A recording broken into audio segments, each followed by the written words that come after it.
చేత కాక దేవుని సిద్ధ ప్రకారము ఇష్టపూర్వకంగాను దుర్బోధపేక్ష కాక సిద్ధ మనసుతో మీ మందను దేవుని మందను పై విచారము చేసు దాన్ని కాయుడు. హల్లెలూయా. ఒక దైవజనుడు దేవుని యొక్క సంఘాన్ని ఎలా కాయాలో ఎలా నడిపించాలో ఇక్కడ దైవజనుడు పేతురు గారితో దేవుని వాక్యం రాబడ్డది. దేవుని సిద్ధ ప్రకారము మనం దేవుని సేవ చేయాలట. ఎలా చేయాలట? మన సిద్ధ ప్రకారం కాదు, మన ఆలోచన కాదు, మన జ్ఞానం ద్వారా, మన బుద్ధి ద్వారా, మన వివేకం ద్వారా చేస్తే మన మినిస్ట్రీ ఫెయిల్ అయిపోతుంది. కానీ దేవుని సిద్ధ ప్రకారం ప్రతి దైవజనుడు, ప్రతి డాక్టర్, రెవరెండ్, బిషప్ దేవుని సిద్ధ ప్రకారం చేస్తే నీ యొక్క సేవ జీవితము దేవుడు అంచెలంచెలుగా అభివృద్ధి చేస్తాడు. గట్టిగా చప్పట్లు కొట్టండి అందరూ కూడా.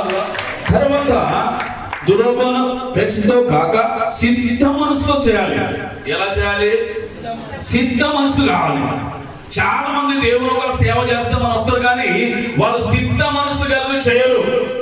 ఏదో వ్యాపారం కొరకు, ఏదో బిజినెస్ కొరకు, లేకపోతే ఏదో ప్రాపర్టీ అంటే ఆస్తులు సంపాదించడం కొరకు, దాని కాదు నువ్వు సేవ చేసేది. దేవుని యొక్క పరిచర్య దేవుని మహిమ కొరకు చేయాలి. దేవుని నామము హెచ్చించబడాలి. దేవునికి మన సేవ ద్వారా ఘనత చెందాలి. దేవునికి మహిమ చెందాలి. మనం చేసే ప్రతి సేవ. గట్టిగా చప్పట్లు కొడదాం. హల్లెలూయా, హల్లెలూయా. అదే విధంగా ఇక్కడ దేవుని వాక్యం రాబడ్డది. 3వ వాక్యంలో రాబడ్డది, మీకు అప్పగింపబడినపై ప్రభువును నైనా ఉన్నట్టుగా మందకు మాదిరిగా ఉండాలట. ఎలా ఉండాలట? మాదిరి అంటే మన సంఘానికి, మన విశ్వాసులకి ఒక బిషప్, ఒక డాక్టర్, ఒక ఇవాంజలిస్ట్, ఒక రెవరెండ్ మాదిరిగా ఉండాలి. మీ మాట మాదిరిగా ఉండాలి, మీ పరిచర్య మాదిరిగా ఉండాలి, మీ వాక్యం మాదిరిగా ఉండాలి.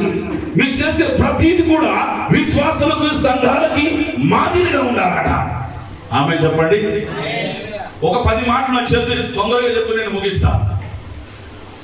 ఒక దైవజనుడి యొక్క క్వాలిటీ ఎలా ఉండాలి, ఒక దైవజనుడి యొక్క గుణం ఎలా ఉండాలి, ఒక దైవజనుడి యొక్క ప్రవర్తన ఎలా ఉండాలి, ఒక దైవజనుడు సంఘస్థులతో, విశ్వాసులతో ఏ విధంగా ఉండాలి?